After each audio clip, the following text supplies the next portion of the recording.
जसं यांच्या तोंडावरून वाटतं ना की हे काहीच भांडणं करत नाही, हे भांडणं नाही करत, मागून बोलतात, छेडतात मागून, म्हणजे डायलॉग्स देत असतात. आणि आज मी नाही सुरुवात केली तर यांनी सुरुवात केली, म्हणून मी यांना ढकलून दिलं.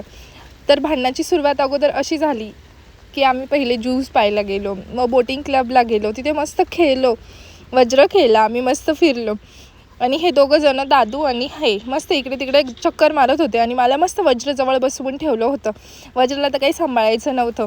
त्यानंतर मावशीने थोडंसं वज्रला घेतलं, त्याच्यासोबत खेळली आणि ती पण रडवतच होती फक्त.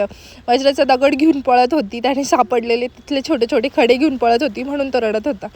मग असे छान मस्त MTDCचे नजारे बघितले आणि आम्ही बोटिंग करायला गेलो होतो, पण बोटिंग नाही केली कारण 300 रुपये पर हेड तिकीट होतं, म्हणून यांचं आणि माझं भांडण झालं होतं आणि मागून डायलॉग्स पण देत होते.